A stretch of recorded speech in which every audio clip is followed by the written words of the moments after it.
Dan hanya 1, 2, 3. Pertama, hukuman yang dijatuhkan kepada terdakwa masih terlalu ringan, kurang dari 2/3 tuntutan penuntut umum. Selain daripada itu, putusan dijatuhkan kurang memenuhi rasa keadilan yang tumbuh dalam masyarakat, khususnya pada dokter dan pekerja medis yang berada di seluruh Indonesia yang masih berjuang dalam menanggulangi wabah penyakit corona. Dapat penuntut umum tambahkan bahwa perbuatan ujaran kebencian dilakukan terdakwa dirasakan juga oleh IDI Bali, bahkan seluruh dokter yang menjadi anggota IDI. Penjatuhan sanksi ringan menimbulkan kecemburuan sosial dan pandangan negatif oleh masyarakat pada institusi peradilan. Kemudian diwujudkan dalam bentuk ketidakpercayaan pada penegakan hukum. Kepercayaan masyarakat menurun katanya.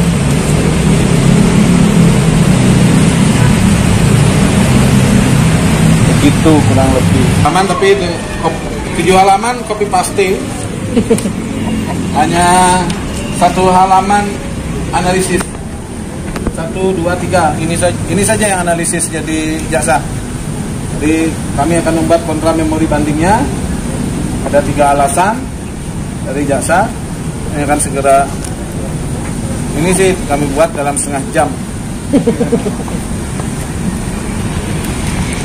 Ya wajar ya, jaksa kan sibuk, banyak perkara, jadi butuh waktu bikin untuk 3 paragraf, butuh waktu seminggu lebih. Kamu maklumi, nanti kami balas setengah jam. Sayang besok tutup ya pengadilan, kalau besok masih buka, kita besok udah kita balas. Ya, makasih ya teman-teman. Ibu.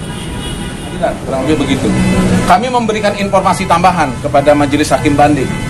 Kalau tindakan jering walkout yang berkali-kali kami sampaikan bahwa itu untuk menegakkan hukum acara, ya, menegakkan hukum acara dinyatakan menghina pengadilan, maka kami juga menyatakan protes kami untuk dijadikan pertimbangan oleh majelis hakim banding Pengadilan Tinggi Denpasar, bahwa kemarin dalam beberapa hari yang lalu ada satu peristiwa di mana ada terdakwa yang merokok ketika pembacaan putusan, dan itu hanya diberi peringatan, tidak dijadikan hal-hal yang memberatkan. Itu jauh lebih, di mana marwah pengadilan, tapi itu nggak kena penghinaan pengadilan tuh. Dan malah yang memperingatkan adalah salah satu hakim yang menjadi hakimnya jering gitu.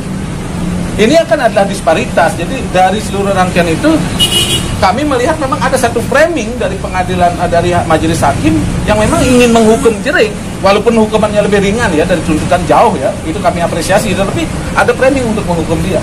Bahkan kemudian lagi satu, majelis hakim dalam memeriksa dan mengadili perkara ini di Pengadilan Negeri Denpasar melanggar pasal 163 KUHP. Yakni hakim sebenarnya ketika ada keterangan saksi atau ahli di depan persidangan yang berbeda, baik dengan BAP maupun dengan keterangannya di saat itu, misalkan pertanyaan A ditanya jaksa jawabannya A, ditanya pengacara jawabannya B, itu seharusnya ketika ada perbedaan itu ditanyakan yang mana dipakai. Hakim tidak menanyakan itu. Ketika saksi menyatakan A berbeda dengan di BAP di polisi yang dijadikan alat bukti surat, itu berbeda, hakim wajib menanyakan.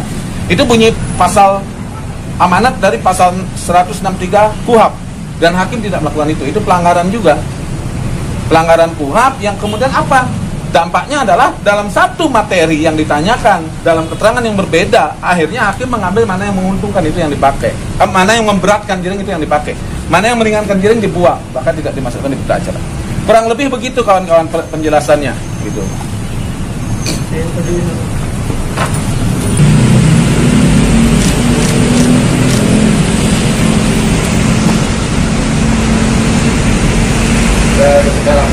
Ada informatornya. Jadi kami ada dua, ada